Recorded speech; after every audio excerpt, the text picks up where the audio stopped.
WADR. Promoting dialogue. Good evening and many thanks for staying tuned to West Africa Democracy Radio, broadcasting on 94.9 FM and around the world. We are live on wadr.org. Welcome to Newslink. Here are the top stories. Senegalese government aim for social stability pact with workers by May 1, 2025. In his Independence Day anniversary address, Ghana's President Mahama says policies alone won't save the nation, rather actions will. But policies alone, no matter how well couched and no matter how well intentioned, will not change our reality. Action will change that reality. Nigerian government approves $7 million representing 10.3 billion naira for HIV drugs diabetes kits. And FEC approved a contract of 10,299,000,000 naira for various products that are linked to enhancing the accessibility and affordability. And in Liberia's second summit for democracy and political accountability underway. Please stay tuned for details of these stories and more. You are listening to West Africa Democracy Radio, broadcasting from Dakar, Senegal.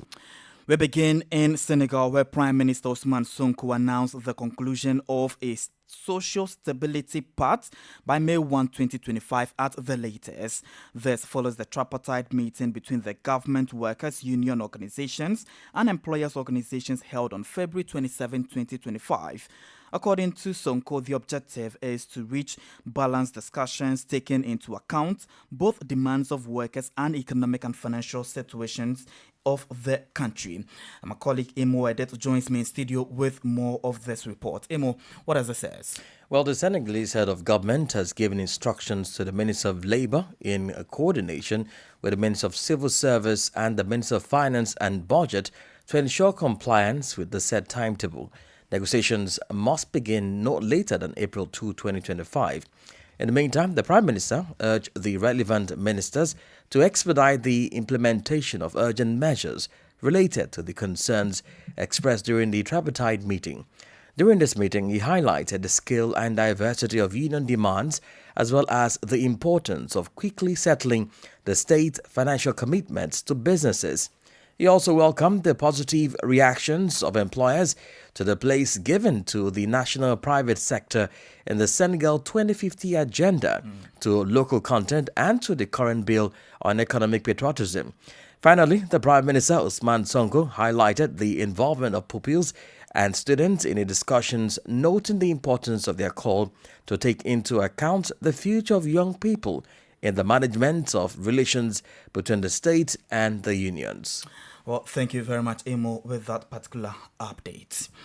Away from Senegal, let's turn attention to Ghana, where President John Dramani Mahama has reiterated that policies alone, no matter how well-crafted or well-intentioned, will not change Ghana's reality unless backed by concrete actions.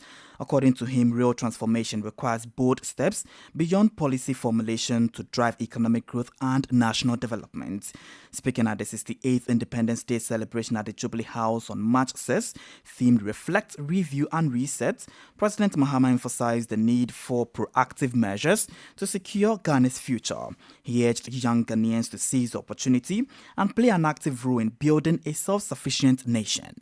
This is a defining moment. But policies alone, no matter how well couched and no matter how well intentioned, will not change our reality. Action will change that reality. As President, I'm taking the necessary action to create growth opportunities and enhance our economic independence. Young Ghanaians must step up to the plate, seize these opportunities, and contribute to building a self-sufficient nation. Ghana's economic future is in your hands. Fellow Ghanaians, the 1992 Constitution has provided a stable framework for governance and delivered the most extended period of constitutional democracy in our nation's history. However, like any enduring legal and political framework, it has flaws and loopholes. Recognizing the need for refinement, the late President John Evans Atta Mills initiated a constitutional review process in 2010, leading to the establishment of the Constitutional Review Commission. The previous administration of Nana Dankwa Akufo-Addo also undertook some constitutional review. Considering evolving national and global dynamics, I have constituted a new review committee to undertake a comprehensive and inclusive reassessment. And that's Ghana's President John Dramani Mahama. Meanwhile, Ghanaians have been speaking about the country's 68th independence anniversary. With WADR, they have been reacting to the country's current state. Here are some voices from the street of Accra speaking with WADR's Echiatiso from Accra. Ghana is 68 years. Obviously, this is not where we are supposed to be at 68. Ghana is feeling like a grown man who has not achieved so much. We are still riding on past glories, and I feel like it's high time we as a country have some introspection and rethink some of the things that we are doing. We lack basic infrastructure. Standard of living is very low. We are moving towards being one of the poorest on our continent, not even to talk of the world at large. And so it is time to, rethink some of the things that we are doing. What do you make of the journey of Ghana as your country turns 68? I think Ghana has a lot to do. I don't know if it's because we like being a third world country, but we have so many resources. We are well educated. Most people who even attended school in Ghana are big people in other countries. So I don't know why we are where we are today. Yes, there's improvements everywhere, but we need to focus on Ghana, especially in the north, because Ghana is not Accra. So we need to focus on the north. We are still so poor in the northern parts of Ghana. It's appalling. There are people there who have never ever been to the classroom before, and it's 2020. I mean, ups and downs for the past 68 years, and I believe that we still have a long way to go as a nation. There have been a lot of issues back and forth in terms of the economy, infrastructure, and a whole lot. We still expect our governments to do the best for us to alleviate our plights, but unfortunately, there seem to be struggles. Looking at the countries we started with, like Singapore and the rest, we are really far behind. It's very sad. The politicians we've had have not led us well. We give them so much. You look at their pay, their salaries, their allowances. They still keep taking from us. All the politicians we've had from all the political parties. We can't continue like this. And I think all this boils down to us having strong laws, having an effective constitution that can hold public office holders accountable.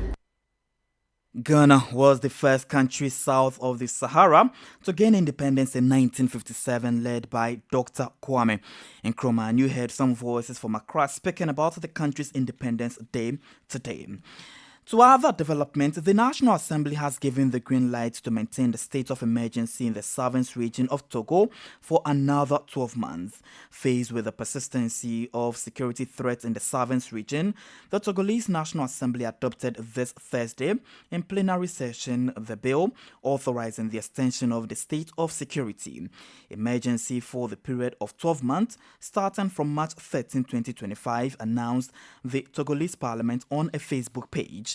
This decision was taken by an absolute majority of the deputies of the First Legislature in the Fifth Republic. It was specified. This new extension aims to allow the government to adopt its response to changes in the security threats to strengthen the protection of citizens and their properties, as well as to preserve public orders and the integrity of the national territory, specifics the Togolese Legislative Authority. The last extension of the state of security emergency adopted on March 12, 2024 will expire on March 13, 2025 at midnight. This extension aims to ensure continuity in the efforts made by the authorities to guarantee security and stability in the southern region. Turning attention to Nigeria, as the world marks International Women's Day 2025, the executive chairman of the National Human Rights Commission, Dr. Tony Ojukwu, has called for urgent attention to bridge the country's gender gap.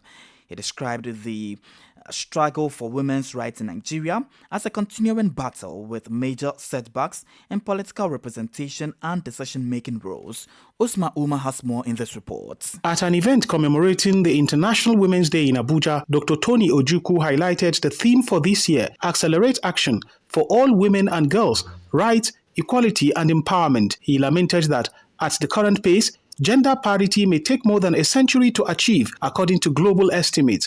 Despite existing policies, he noted that the gap between legislation and implementation in Nigeria remains wide. At our current pace, we are caught up by the World Economic Forum Global Gender Gap Report, which projected that gender parity may not even be achieved in the next 432 years. Dr. Ojukwu, however, acknowledged some positive strides, including government-led initiatives like the Trader Money Scheme, which has uplifted female entrepreneurs. He also commended states such as Kwara for prioritizing women's inclusion in governance. As the issue of respect for the rights of women is imperative to the progress, development, and prosperity of any nation. And if we still have 132 years to catch up, then that means there is a problem. As Nigeria marks International Women's Day, the NHRC is urging lawmakers to pass pending gender-related bills while calling on filmmakers, musicians, and traditional leaders to challenge stereotypes that perpetuate discrimination. Dr. Ojukwu stressed that awareness alone is not enough. There must be concrete action to create safe spaces and equal opportunities for all women. For Newslink on West Africa Democracy Radio, Usman Umar reporting from Abuja. Let's not stay a while longer in Nigeria, as the government has approved about 10.3 billion naira, representing $7 million for the procurement of antiretroviral drugs for HIV treatment, diabetes diagnostics kits, and other essential health commodities. The country's Minister of Health and Social Welfare, Dr. Ali Pat, who briefed the State House correspondent on the approval, noted that the move is aimed at enhancing the accessibility and affordability of health commodities and health services by Nigerians.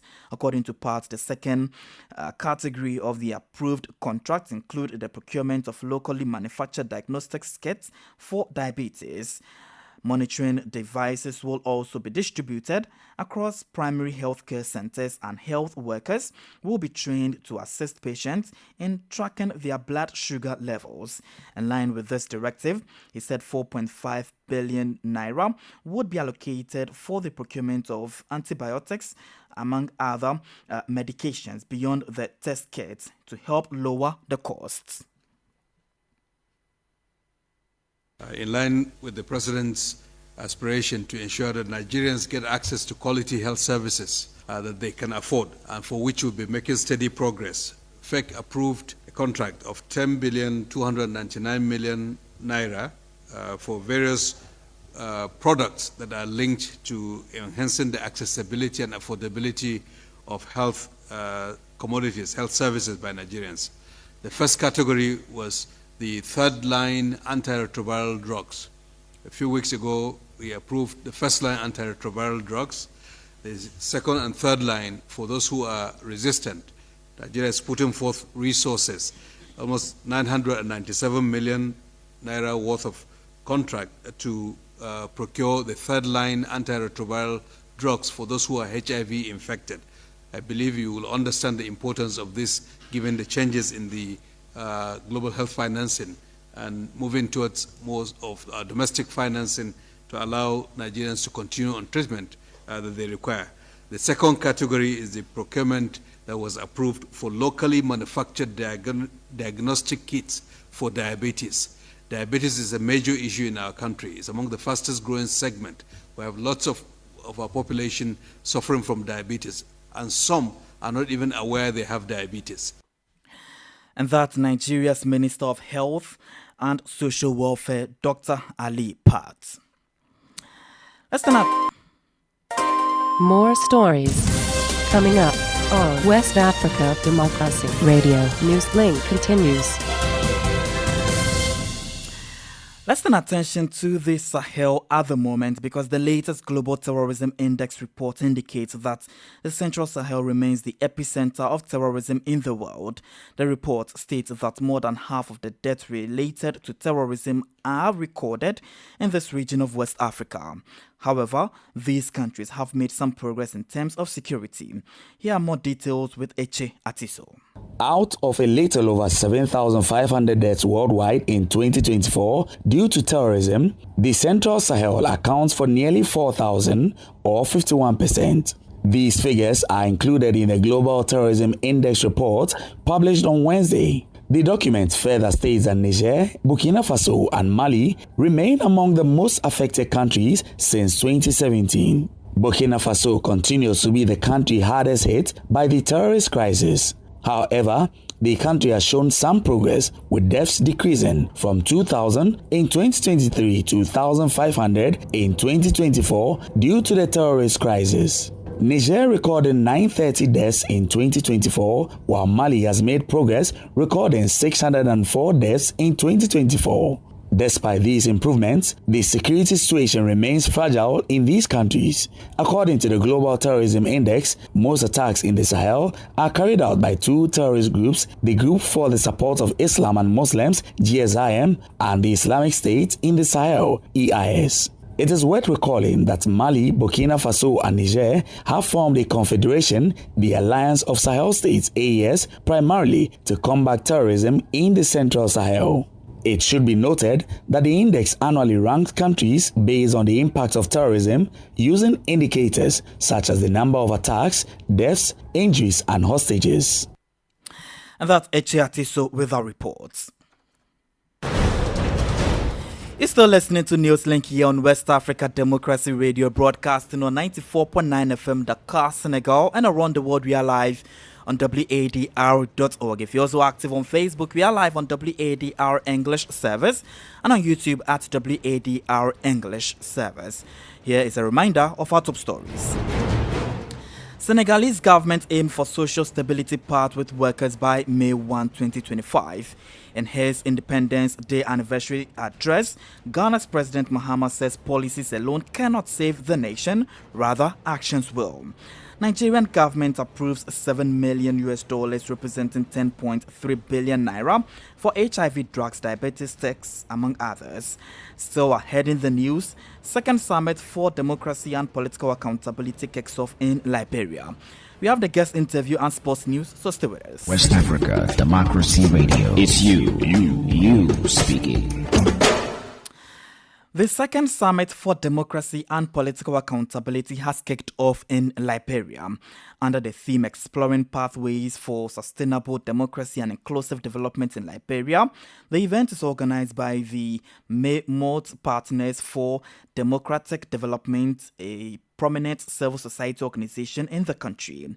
This summit aims to foster meaningful dialogue on sustaining Liberia's democracy, enhancing democratic dividends, and boosting public sector governance, the rule of law, and political equality. Abraham Parker in Monrovia completes the story. Participants will work collaboratively to address the challenges facing Liberia and develop actionable recommendations to support the nation's democratic transition over the two-day event. A diverse group of 75 participants from 10 of Liberia's 15 counties, including Montserrado, Magibi, Grand Bassa, Bong, Lofa, Nima, Bombing, Grand Jide, River G, and Grand Cape Mount, are participating in this summit. Former President Ellen Johnson Sirleaf delivered a powerful keynote address emphasizing the urgent challenges Liberia faces today. Sirleaf urged national security institutions to avoid internal conflicts that could undermine public trust in their ability to maintain law and order. Today, perhaps more than ever before, we confront the daunting challenge of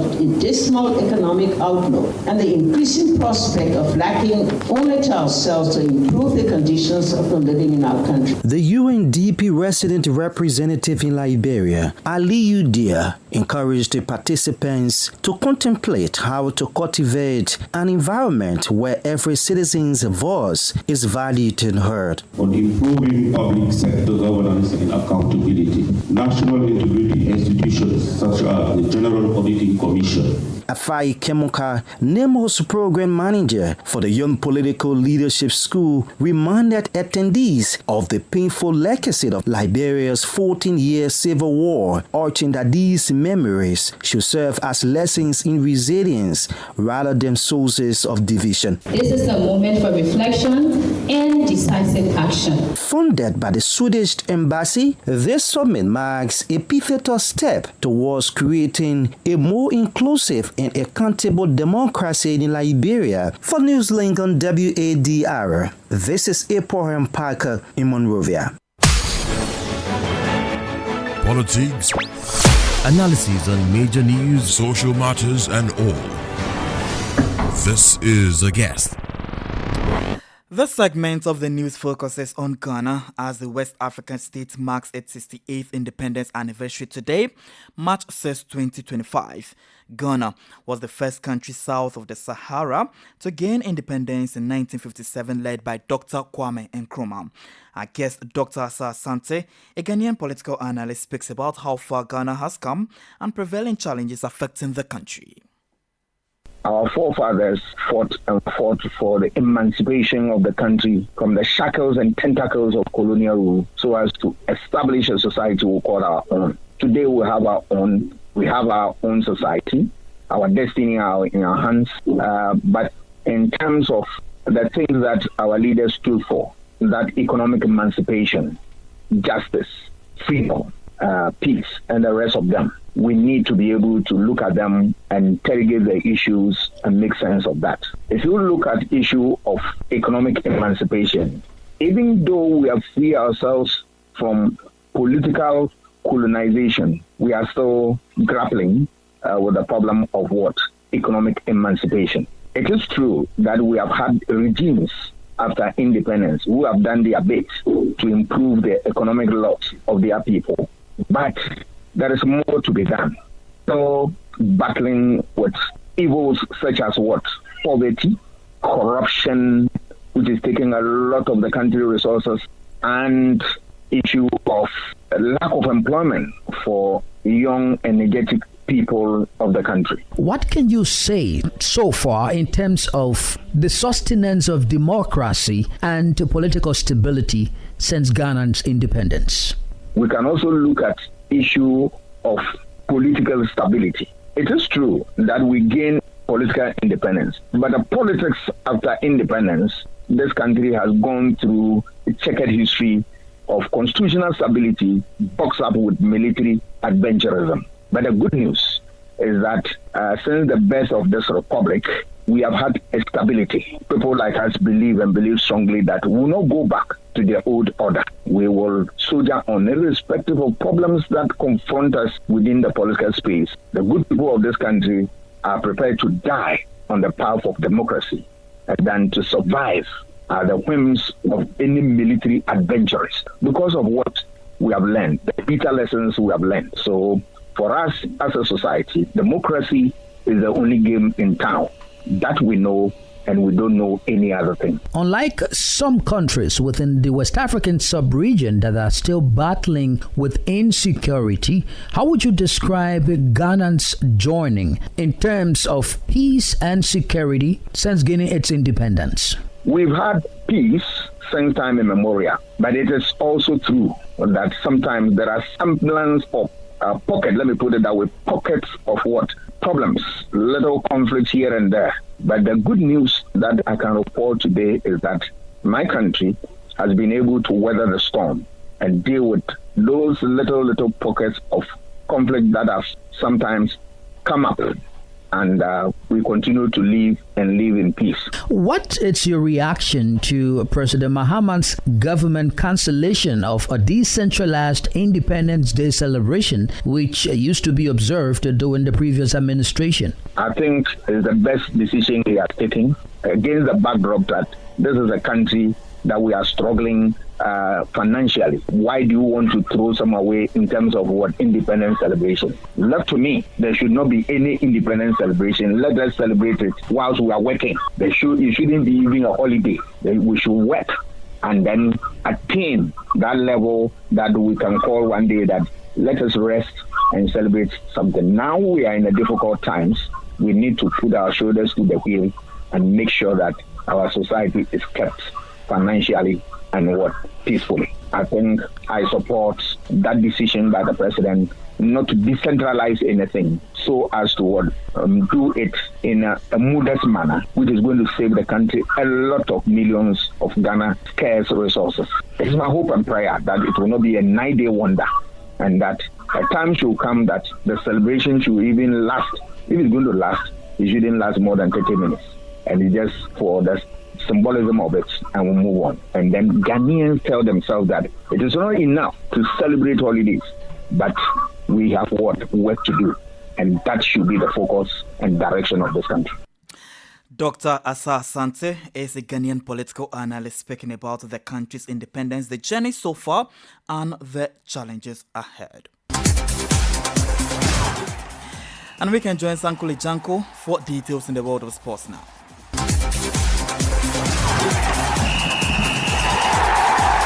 Hello there, a warm welcome and thank you for joining us. Former Asante Kotoko fan Yao Frimpong will be laid to rest today, Thursday, at a long-day funeral ceremony at the Babayara Stadium in Kumasi, Ghana. Frimpong, who was fondly called Nana Poli, was killed during a Ghana Premier League match last month. Police are still investigating the circumstances surrounding the death of the former devoted Kotoko fan. The funeral is expected to be attended by football administrators and supporters alike as they bid their final farewell to Nana Poli.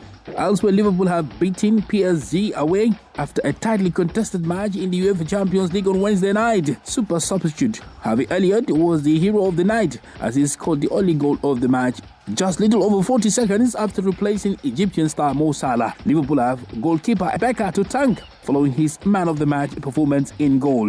PSG created numerous chances and had the lion's share of ball possession but could not show for their dominance. The Paris-based club must get a win at Anfield to stand any chance of overturning the tie next week. Meanwhile, Bayern Munich came out on top in the Bayern Derby after a comfortable 3-0 win against rivals Bayern Leverkusen on Wednesday night. Harry Kane's brace in either half of Jamal Musiala's goal earned the Bavarian club the vital points ahead of the return fixture next week. 10-man Barcelona beat Benfica 1-0 away from home to secure the 3 vital points. And Italian giants Inter Milan had the better of Feyenoord after a convincing 2-0 win on the night. And that's it for sports. It's back to you. And we've come to the end of this edition of Newslink here on West Africa Democracy Radio, broadcasting on 94.9 FM Dakar, Senegal. Thank you for listening, and many thanks to Maudo Juf and Umu Danyogo for the technical assistance. Do interact with us via our social media platforms, X formerly Twitter, Instagram at WADR News, and on Facebook at WADR English Service. I am Christopher Aticho. Good evening and enjoy the rest of our broadcasts. And many thanks to you for listening to